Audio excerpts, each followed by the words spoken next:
Hello, how is everybody? I'm going to take a hot minute and just double check our tech.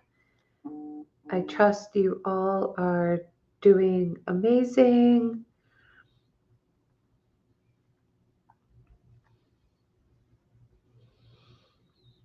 Okay, it just takes.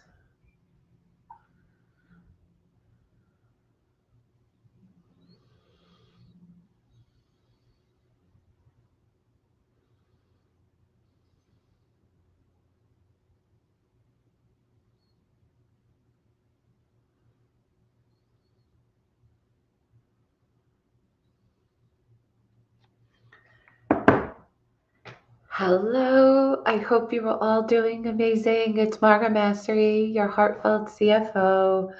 I am super excited to be here live with you this week and talk about a lot of lessons that I also have learned personally with not necessarily a private practice of mental health, but a private practice in the tax industry. And I see a lot of the common patterns that I want to help you with and give you a little bit of a structure. So, a few years ago, I rebranded the company to fit more of really what was happening. However, what I was doing to get there that helped the company evolve was not what was going to get me to now run also a tax side of the practice, because now our tax planning gets a whole heap more interesting. And there's a lot more that happens because people want to make sure their salaries are good, their estimates, their wealth development, the business expenses. There's so many moving parts to this. So for myself, I was doing, and there was some of the days when things didn't even happen because I was just doing, but on an empty shell. Let's just even call it that. And I remember saying to myself, like, oh, how could it be? I do this, I for that myself, I do that for myself, and all of these different things. But it all comes down into this sentence: it takes a village to build a business, and a whole heap more plus tax. Or some people say you put like fluff and whipped cream, and it's just so true. I was on with a client this afternoon, and I was letting her know how she saved in self-employment tax by doing the tax plan just shy of $20,000. And she wasn't completely happy because her tax bill was $50,000. And as it reduced her bill $20,000, there was things that she can still do to reduce her tax bill. However, it was her own resistance that was coming in the way, which was going through a divorce, stuff with taking care of household, taking care of an ex-spouse, sick people, all of these different things. And you can see where all these other things were playing the toll, that even though the opportunity was right there and it seemed like a lot of money, it was kind of like, no, I can't do it.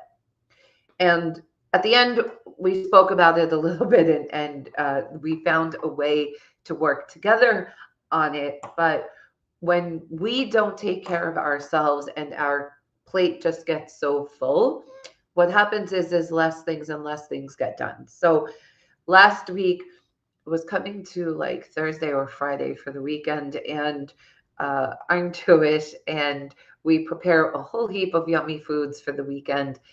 And I was thinking of nothing more than just like resting and sleeping and laying down and just taking a break and preparing like simple foods, whatever. Like it was just a lot because I was not doing as much as I needed to do for myself.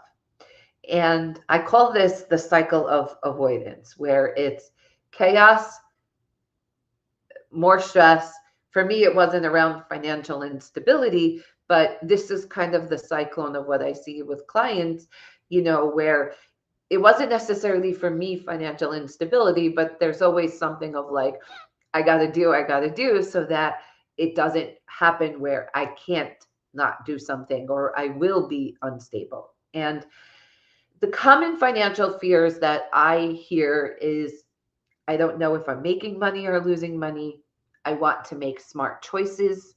Or a different client of mine said to me this morning, we are making smart choices. We want to continue to make smarter choices. I feel like I can't pay myself consistently. I'm afraid I'll get into tax trouble, which means you are in tax trouble, because if you're afraid of that, that means you know that more things need to happen. So the cycle of avoidance is when there's chaos, there's some form of instability, and that just leads to more stress. So we just go into this loop pattern around it.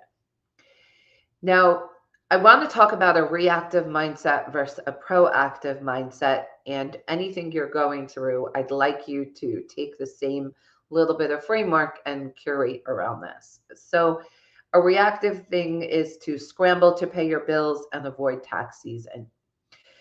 So, something to me that would be scrambling to pay your bills is like we're thinking about things like that are like 4 months later. It could be that you knew about it, but you just put it away for whatever reasons. You know, the chances are that there's real substantial reasons. Avoiding tax season, multiple extensions. Even when there's an extension, you're looking for an extension upon extension, extension upon extension. I happen to meet a good few clients in the past 12 months around that, and through steps and steps to help them get out of the way over time, it's evolving. A proactive mindset would be planning ahead and building your financial security. So you're kind of like, hey, Margot, this sounds all good. How do you go from a proactive mindset if I'm doing okay and, scrambling is my game? Well, I just want to get along with this taxes thing. So whatever area it is, kind of what I call flip the script. And what does that mean is kind of like scrambling to pay taxes. How do I show up to pay taxes better? How do I show up to pay bills? Or how do I improve 2 steps further? How do I do this? What are 3 steps that I can take today that will bring me to my goal? Flip the script on what we're saying to ourselves so that we're not in the chaos. Now, here are some steps to build a plan for your practice, which is technically building side by side with your personal life too. I was actually on with a client this morning, and this couple were saying of how much they were doing themselves. They had 38 practitioners, or in my book, it would have been like independent contractors. And the size practice that it was in, it just didn't seem to make sense for that many people. There's probably a lot of turnover.